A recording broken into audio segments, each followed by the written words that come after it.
Mercredi 5 février 2020, première destination, le Togo avec liberté. Maître Kmandé Adjaré répond à Christian Trémois. Le bilan de Fort Yassingbe mérite juste un vote sanction, lit-on.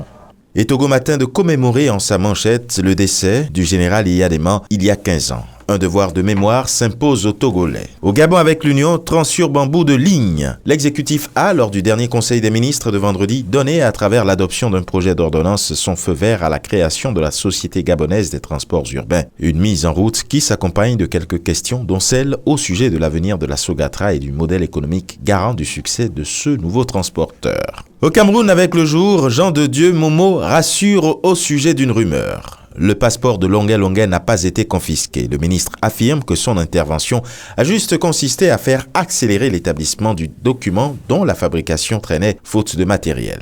Et politique avec le messager, législative et municipale, le RDPC accusé de corruption, des chefs de quartier et de bloc mis à contribution pour recenser des électeurs qui voteront contre l'opposition moyennant des contreparties. Santé avec mutation, plan de riposte, l'anti-coronavirus. Et avec Cameroun Tribune, projet de développement, le Premier ministre à Douala ce jour. Sur instruction du président de la République, Joseph Dione Ngouté effectue une mission d'inspection de l'état d'avancement des chantiers en cours dans la capitale économique. Au Sénégal avec le quotidien Manif pour des licences de pêche, Ndar en flamme, une dizaine de policiers blessés. Les pêcheurs saccagent le siège de l'OMVS et d'autres édifices. Une actualité renchérie en manchette de Walf Quotidien. À Saint-Louis, la révolte des pêcheurs, lit-on, lourd bilan d'une journée noire. Et puis avec le Sud Quotidien, grève totale dans tous les établissements scolaires ce mercredi. Le G7 ne relâche pas la pression. Au Burkina Faso, à la une du quotidien, on lit « Toute guerre finit par un dialogue, que l'on aille à ce dialogue pour minimiser les pertes en vies humaines ». Ce sont des propos attribués à Herman Yameogo à propos de la lutte contre le terrorisme au Burkina. Infrastructure routière avec Sidoya, arrondissement numéro 6 de Ouagadougou, des travaux de bitumage de route lancés. En Côte d'Ivoire, Fraternité Matin titre « Entreposage des produits agricoles », le professeur Justin Kofi, directeur général de l'AR,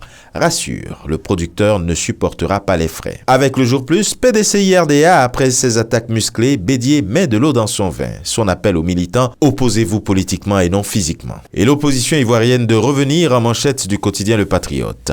Laquelle opposition dit non à tout, la peur bleue de la défaite, conclut le journal. Au Bénin, la nation loue les performances économiques du pays. Et puis Fraternité Matin, qui interviewe le professeur Noël Baguidi, président du CNE. Et l'homme de dire que le recrutement a été fait et tourné vers la performance, il rassure qu'il n'y a eu aucune interférence politique. Avec le matinal, il est question de réforme politique au Bénin, la preuve que Azanaï a claqué la porte à la résistance. Son parti est en passe d'obtenir son récépissé définitif. Et enfin du côté du Maroc, avec le matin, accompagné de son Altesse Royale, le prince héritier Moulay El Hassan, Sa Majesté le Roi lance un programme ambitieux de développement urbain pour ériger Agadir en pôle économique attractif et compétitif.